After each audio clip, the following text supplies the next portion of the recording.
Assalamualaikum everyone. Welcome to my channel Education Arena. Hope you all are doing well. Today the topic which I am going to discuss in front of you people is entrepreneurial process. This is included in a subject entrepreneurship which is a part of BS English second semester.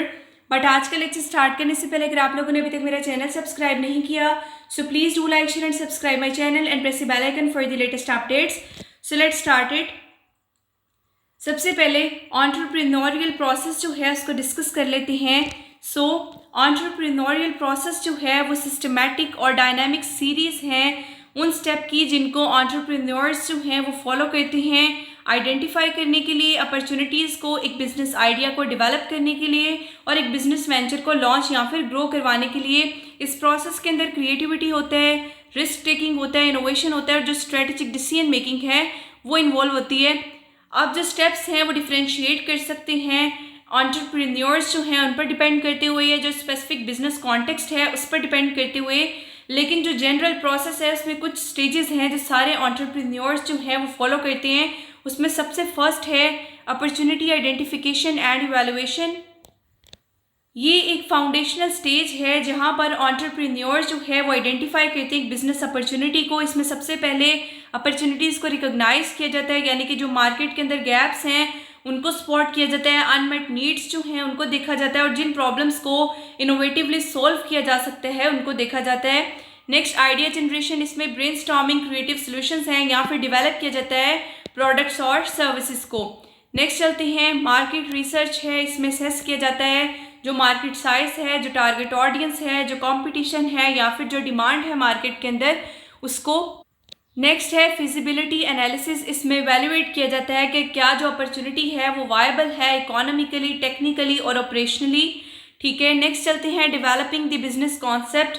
अब एक viable opportunity identify हो गई है तो next step क्या होता है कि जो बिजनेस आइडिया है उसको एक कॉन्क्रीट कॉन्सेप्ट के अंदर रिफाइन करना. उसमें सबसे पहले जो वैल्यू प्रोपोजिशन है उसको डिफाइन किया जाता है, यानी कि आर्टिकुलेट किया जाता है कि क्या चीज़ प्रोडक्ट और सर्विसेज को यूनिक बना रही है और क्यों कस्टमर्स इसको चूज़ करेंगे, क्या चीज़ इसमें इतनी यूनिक है.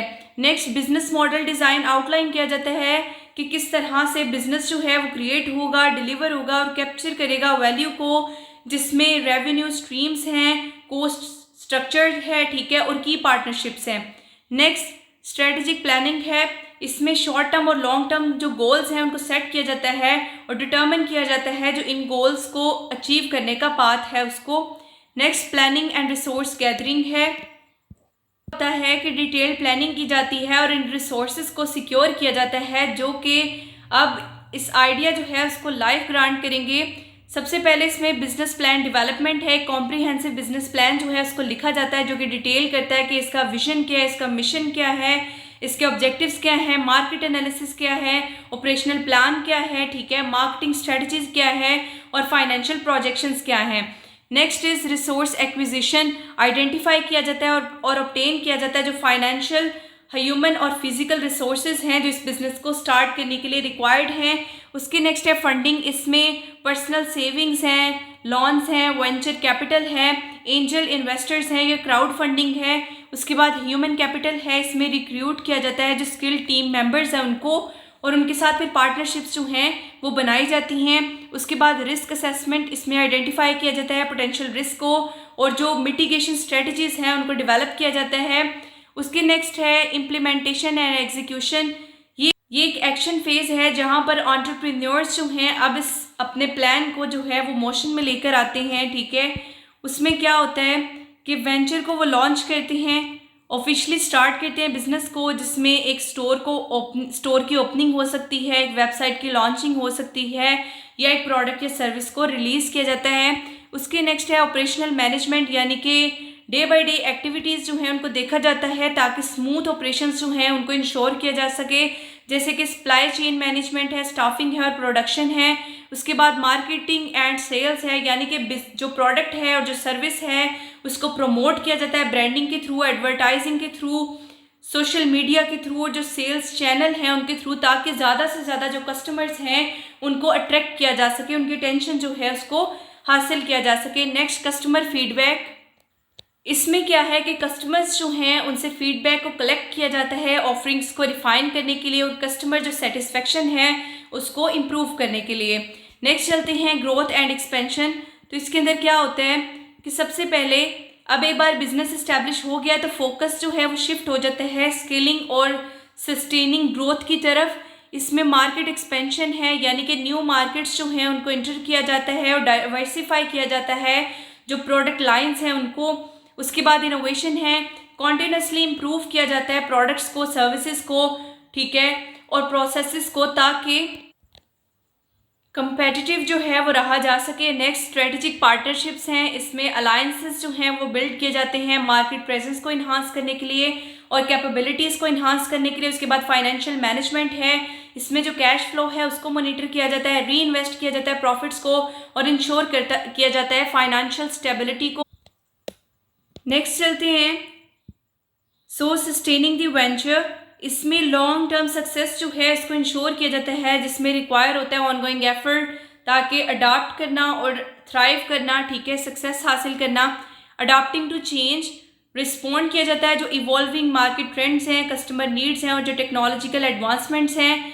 जो ब्रांड लॉयल्टी है उसको बिल्ड किया जाता है, यानी कि स्ट्रॉन्ग कस्टमर बेस और रेपुटेशन जो है उसको क्रिएट किया जाता है। नेक्स्ट लीडरशिप डेवलपमेंट है, यानी कि लीडरशिप टीम डेवलप की जाती है ताकि जो स्केलिंग चैलेंजेस हैं उनको हैंडल किया जा सके। उसके बाद चलते हैं कि इस एंटरप्रेन्योरियल प्रोसेस के अंदर चैलेंजेस क्या है। सबसे पहला क्या है, अनसर्टेनिटी और रिस्क है। एंटरप्रेन्योर्स जो हैं वो फेस करते हैं अनप्रिडिक्टेबल रिजल्ट्स को और जो फाइनेंशियल रिस्क हैं। उसके बाद रिसोर्स कॉन्स्ट्रेंट, अगर लिमिटेड एक्सेस है आपकी फंडिंग की तरफ और जो स्किल्ड टैलेंट है तो इससे आपकी जो प्रोग्रेस है वो कम हो सकती है। कंपटीशन है, जो इंटेंस राइवलरी है वो चैलेंज कर सकती है मार्केट ग्रोथ को और एंट्री को। उसके बाद रेगुलेटरी हर्डल्स हैं, यानी कि नेविगेट करना लीगल और कंप्लायंस रिक्वायरमेंट्स को, ये भी कॉम्प्लेक्स हो सकता है। नेक्स्ट चलते हैं तो कंक्लूजन की तरफ। तो उसमें क्या है कि एंटरप्रेन्योरियल प्रोसेस जो है वो एक डायनामिक जर्नी है जो ट्रांसफॉर्म करती है जो इनोवेटिव आइडियाज़ हैं उनको सक्सेसफुल बिजनेसेस में। इसमें केयरफुल प्लानिंग की ज़रूरत होती है, स्ट्रेटेजिक एग्जीक्यूशन की ज़रूरत होती है, अडेप्टेबिलिटी की ज़रूरत होती है और परसेवरेंस की ज़रूरत होती है। हर स्टेज इंटरलिंक्ड होती है और जो एंटरप्रेन्योर्स होती हैं उनकी एबिलिटी होती है कि इन स्टेजेस को इफेक्टिवली वो नेविगेट करते हैं ताकि जो वेंचर है उसकी सक्सेस को वो डिटर्मिन कर सकें। तो ये आज का हमारा लेक्चर था। Hope you guys understand my lecture, so please do like, share and subscribe my channel and press the bell icon for the latest updates. Inshallah in future I'll try to make more informative videos for you people. Thank you very much.